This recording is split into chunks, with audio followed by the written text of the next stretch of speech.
नमस्कार दोस्तों, आप सभी का स्वागत है हमारे YouTube चैनल मान्या लाल किताब रेमेडीज में। आज मैं आपके साथ बात करने जा रहा हूं मेष राशि के बारे में और आज का मुख्य टॉपिक होगा देव गुरु बृहस्पति का वक्री अवस्था में आना। जी हाँ, 9 अक्टूबर 2024 से लेकर 4 फरवरी 2025 पूरे 119 दिन के लिए गुरु जो हैं वो वृषभ राशि में वक्री रहेंगे और इसका कैसा प्रभाव जो है वो मेष राशि के ऊपर रहेगा। दोस्तों, एक बहुत बड़ा बदलाव जो है वो आपकी लाइफ के अंदर आएगा, क्योंकि गुरु जो हैं वो बहुत इनको ज्ञान का कारक कहा जाता है, इनको धन का जो सेविंग होता है उसका कारक कहा जाता है। सो ऐसा ग्रह जब वक्री अवस्था में आएगा तो कहीं ना कहीं हमारी आर्थिक स्थितियों के ऊपर और हमारी जो मैनेजमेंट है, हमारा जो ज्ञान है, उसके ऊपर बहुत सारा प्रभाव जो है वो देखने को मिलेगा। ये जो सामने मैंने कुंडली बनाई है ये आपकी चंद्र राशि के अनुसार मेष राशि की कुंडली है और जिनका लगन भी मेष है वो भी इस वीडियो को देख सकते हैं। लेकिन अगर आपका लगन जो है वो कुछ और है, जैसे कन्या लगन हो गया या तुला लगन हो गया, कोई अन्य लगन है, तो हमारा उस राशि के अनुसार वीडियो देखिए, आपको वो चीज़ें जो हैं वो बैलेंस में समझ लग जाएंगी। और इसमें सबसे ज़्यादा प्रभाव जो है वो देवगुरु बृहस्पति का हो जाता है जब वो वक्री अवस्था में आ जाते हैं।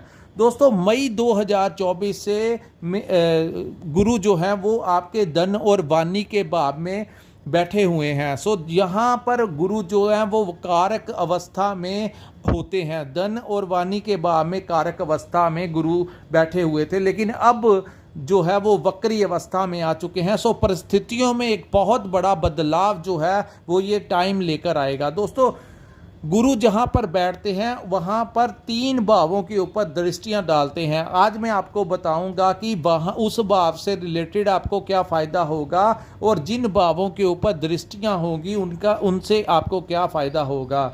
गुरु जो हैं वो आपके भाग्य भाव के स्वामी हैं और आपके विदेश और मोक्ष भाव के स्वामी हैं। ये आपके धन के भाव में बैठे हुए हैं। तो दोस्तों, यहाँ इस भाव को कुटुंब का भाव भी यानी हमारे परिवार का भाव भी कहा जाता है। सो आपको अपने रिश्तों में कुछ क्लैरिटियाँ जो होंगी वो आपको समझ में लग जाएगी कि आपके परिवार में जो शख्स हैं, जो लोग रहते हैं, आपके भाई बहन हो गए, आपके माता पिता या इन लॉस में भी कुछ ऐसे लोग हैं, वो आपसे क्या चाहते हैं या आपके अनुसार वो आपसे कैसा बिहेव चाहते हैं। सो जो नेगेटिव है या पॉजिटिव अवस्था क्या वो आपके बारे में सोचते हैं, वो आपको क्लियरिटी जो है वो इस टाइम के अंदर मिल जाएगी। लेकिन आपने उन चीज़ों को फील करना है, लेकिन अपने अंदर तक रखना है। अगर कोई आपने कुछ गलत रिस्पॉन्स कर दिया आगे से तो आपके रिश्ते जो हैं उनके साथ खराब होने की संभावनाएं बन जाएंगी। सो आपने अगर अपने रिश्तों को बचाना है तो यहाँ पर आपको एक थोड़ा सा चुप करके ये टाइम निकालना होगा और सब कुछ समझकर थोड़ी सी चुप्पी साधनी होगी।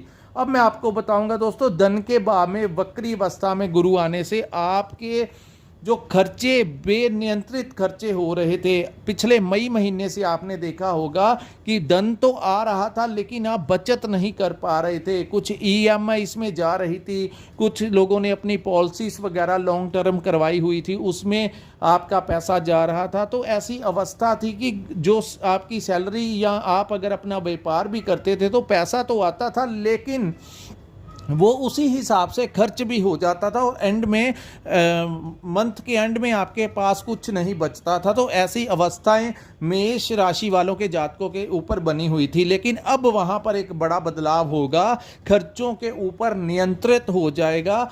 खर्चे होंगे, आप प्रॉपर्टी ले सकते हैं, कुछ भी ले सकते हैं अपने व्यापार को बढ़ाने के लिए। दोस्तों, गुरु जब दृष्टि डालते हैं तो आपके जो खर्चे होते हैं वो अच्छे कार्यों के ऊपर करवा सकते हैं। यानी अपने लिए कुछ लॉन्ग टर्म इन्वेस्टमेंट करवा दिया, आपने व्यापार को बढ़ाने के लिए सारा सेविंग खर्च करवा दिया, या किसी भी कार्य के लिए आपके वो खर्च करवाएंगे, आपको नया घर, नई वाहन दिलाने के लिए खर्च करवाएंगे। लेकिन वो खर्च करवाएंगे ज़रूर, लेकिन जो बचत नहीं हो पा रही थी उसमें कुछ ना कुछ बदलाव जो है वो इस समय होता हुआ दिखाई दे रहा। अब मैं आपको बताऊंगा गुरु आपके भाग्य भाव के स्वामी थे, तो कुछ ना कुछ भाग्य से रिलेटेड समस्याएं बनी हुई थी। यानी कि आपका भाग्य आपका उस हिसाब से साथ नहीं दे पा रहा था, क्योंकि गुरु जो थे वो आपके मई महीने से यहाँ पर मार्गी अवस्था में थे। लेकिन अब जब वक्री अवस्था में आएंगे तो आपके भाग्य कोई ना कोई नया रास्ता जो है वो जिंदगी के लिए इन दिनों में खुलेगा।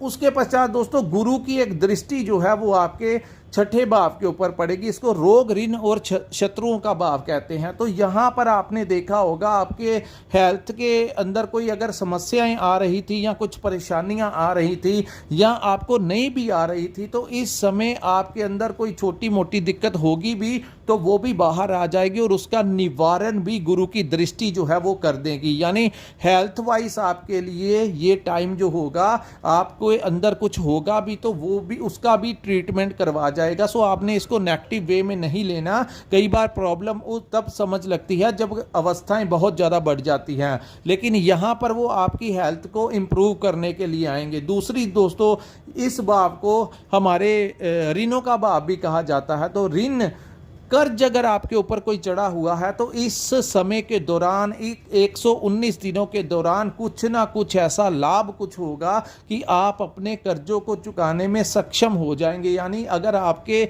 ऊपर कोई कर्ज चढ़ा हुआ है, लंबे समय से आपको वो परेशान कर रहा है, तो ये टाइम जो होगा इसमें आप उस चीज़ का निपटारा जो है वो गुरु बृहस्पति की वक्री दृष्टि यहाँ पर करती हुई नजर आ रही है। इस भाव को शत्रुओं का भी भाव कहा जाता है। शत्रु वो नहीं होते जो हमारे पीछे तलवार लेकर भागते हैं। शत्रु वो होते हैं जहाँ पर हम व्यापार करते हैं, वहाँ पर आपके जो कॉम्पिटिटर्स होते हैं, जो आपसे जेलसी रखते हैं। अगर आप कहीं पर नौकरी करते हैं तो वहाँ पर जो बॉस या कोलीग्स वो आपसे जेलसी रखते हैं या आपको आगे बढ़ते हुए देखना नहीं चाहते, कुछ ना कुछ जो प्रॉब्लम वो डालते ही रहते हैं, उनके साथ हैंडल करने में आप अपने आप को सक्षम महसूस करेंगे और उनका जो नेगेटिव रिस्पॉन्स था आपके प्रति वो बहुत कम हो जाएगा। यानी विरोधियों को यहाँ पर वो परास्त कर देंगे। गुरु की दृष्टि जो है वो आपके उन तमाम शत्रुओं को जो आपको परेशान कर रहे थे, लंबे समय से परेशान कर रहे थे, वो इस समय या तो उनका कहीं पर ट्रांसफ़र हो जाएगा या फिर वो अपना बिहेवियर ही आपके प्रति बिल्कुल चेंज कर लेंगे, पॉजिटिव बिहेवियर कर लेंगे, जिससे परिस्थितियां जो हैं उनमें काफी बहुत बड़ी राहत जो है वो मिलती हुई नजर आएगी। तीसरा दोस्तों, यहां पर दूसरी दृष्टि जो है, जो कि सप्तम दृष्टि है गुरु की, ये दोस्तों आपके अष्टम भाव के ऊपर पड़ेगी। सो अष्टम भाव जो होता है ये सडनली किसी बेनिफिट का भाव होता है।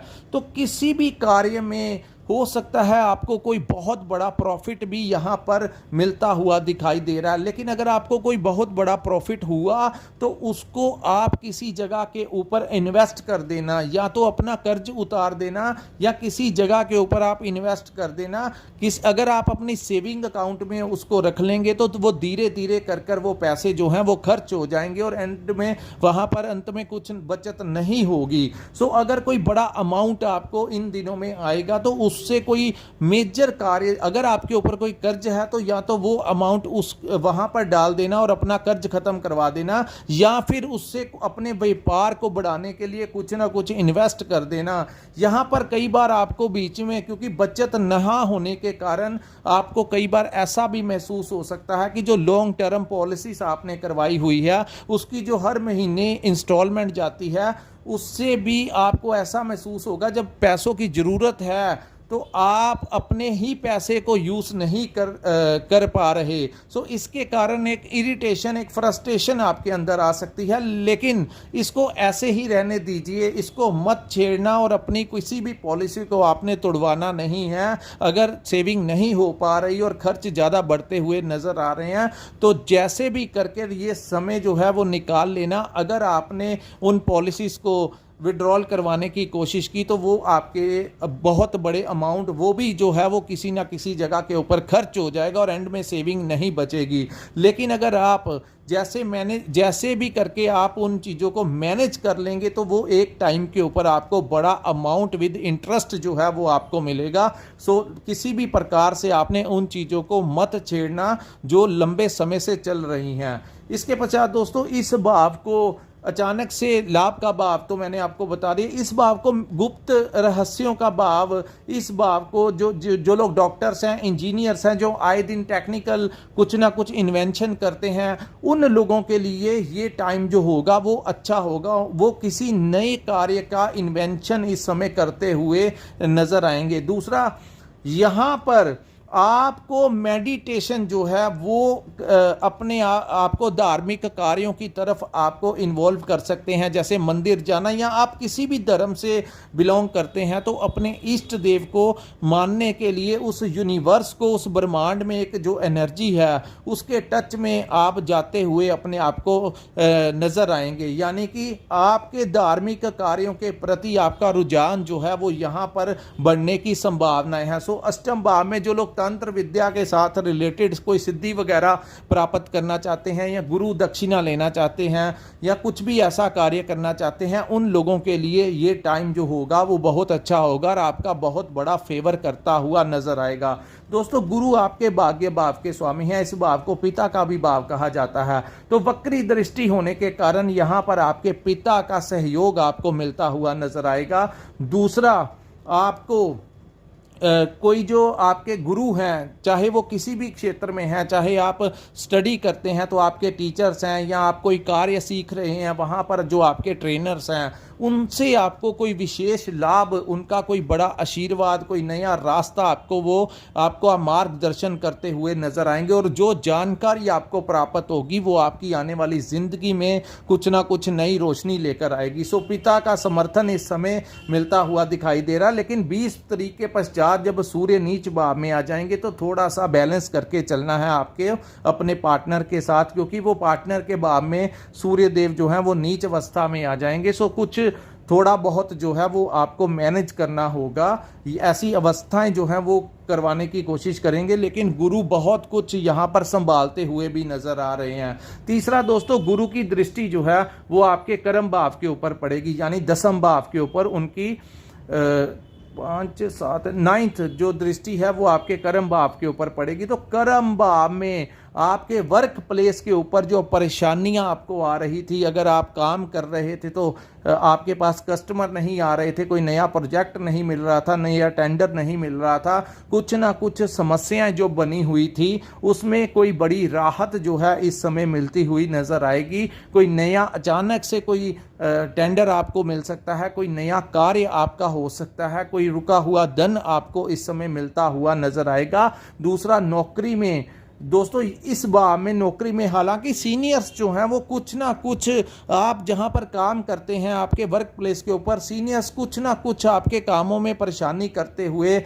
नजर आएंगे, लेकिन फिर भी गुरु जो हैं वो आपकी परिस्थितियों को इतना संभाल लेंगे कि आपको भी वो उतना सक्षम कर देंगे। क्योंकि दोस्तों, शनि जो है वो आपके लाभ के भाव में बैठे हुए हैं, तो अन्य ग्रहों की भी स्थितियों के कारण कुछ ना कुछ बड़ा जो है वो कंट्रोल जो है वो गुरु अपना कर लेंगे। गुरु आपके 12th हाउस के स्वामी भी हैं, तो यहाँ पर वक्री अवस्था में आने के कारण ये भाव जो होता है विदेश का भाव होता है। जो लोग विदेश जाना चाहते हैं उनको वीज़ा मिलने के चांसेस बढ़ जाएंगे। विदेश से रिलेटेड अगर आप कोई इंपोर्ट एक्सपोर्ट का काम करते हैं या कोई भी ऐसा कार्य करते हैं जिसका सोर्स ऑफ इनकम किसी विदेशी कंपनी के साथ, किसी विदेशी भाव के साथ जुड़ा हुआ है, जो लोग मल्टीनेशनल कंपनी में काम करते हैं उन लोगों की सैलरी जो है वो बढ़ सकती है, उनका ट्रांसफ़र भी होने की यहाँ पर पूरी संभावनाएं गुरु की वक्र दृष्टि बना रही है। और जो लोग विदेश में रहते हैं उनको कोई बड़ी राहत मिल सकती है। अगर वहाँ पर उन्होंने कोई लंबे समय से PR वगैरह अप्लाई किया हुआ है तो अचानक से हो सकता है कि वहाँ के इमिग्रेशन वाले आपको कॉल कर लें, या आपके घर में ही आपकी PR आपके हाथों में आ जाए, या आपका कोई ग्रीन कार्ड है या कुछ भी है, पासपोर्ट से रिलेटेड कार्य है, तो विदेश से रिलेटेड बहुत बड़ा कार्य जो है वो आपका होता हुआ नजर आएगा। हालांकि यहाँ पर इस भाव को मोक्ष का भी भाव कहा जाता है। सो जैसा मैंने कहा कि इस भाव को भी गुप्त रहस्यों का, शक्तियों का भाव कहा जाता है। तो धार्मिक कार्यों की तरफ किसी बड़े गुरु के साथ आपका, आध्यात्मिक गुरु के साथ आपका मिलाप हो सकता है। आप मेडिटेशन की अवस्था में अगर जाएंगे तो यहाँ पर जो राहु बैठे हुए हैं उनकी पावर को कंट्रोल कर लेंगे, क्योंकि यहाँ पर राहु बैठने से आपके खर्च जो हैं वो नियंत्रण बढ़े हुए हैं। लेकिन अगर आप मेडिटेशन करेंगे, भक्ति करेंगे, उन चीज़ों के साथ अपना जुड़ाव करेंगे जो ब्रह्मांड में अपना अस्तित्व रखती हैं, यानी ईश्वर की शरण में अगर आप जाएंगे तो वहां से कोई बड़ा आशीर्वाद आपको मिलता हुआ नजर आएगा और एक जिंदगी में बड़ी राहत जो है वो मिलती हुई नजर आएगी। सो दोस्तों, ये था मेष राशि वालों के लिए गुरु वक्री जो है वो कैसा प्रभाव आपके ऊपर डालेंगे। पहले से परिस्थितियां जो हैं वो बहुत बड़ा चेंज करवाकर ही जाएंगी। ये जो 119 दिन है, इसमें अगर आप सही मार्गदर्शन के ऊपर चलते हैं, अपने निर्णय जो है अपने दिमाग को शांत रखकर, क्रोध को शांत रखकर आगे बढ़ते हैं, तो आप कुछ ना कुछ बड़ा हासिल कर पाएंगे। लेकिन जल्दबाजी में, क्रोध में आकर और गुस्से में कुछ भी ऐसा मत करना जिससे कि ये टाइम जो है वो आप इसका कंट्रोल संभल ना पाए। सो दोस्तों, ये था मेष राशि वालों के लिए गुरु वक्री का कैसा प्रभाव रहेगा। अगर आपको ये हमारा वीडियो और हमारा विश्लेषण अच्छा लगा हो दोस्तों, बड़ी मेहनत के पश्चात हम आपके लिए ये वीडियो डालते हैं, क्योंकि यहाँ से हम आपका मार्गदर्शन करते हैं कि ये जो टाइम है ज्योतिष के अनुसार ये आपके लिए कैसा रहेगा। जो सटीक भविष्यवाणी हम आपके लिए लेकर आते हैं, जो इंपॉर्टेंट इंफॉर्मेशन हम आपके लिए लेकर आते हैं, इसके लिए आपसे हम यही चाहते हैं कि आप हमारे चैनल को सब्सक्राइब कर लें, ताकि आपके पास जब भी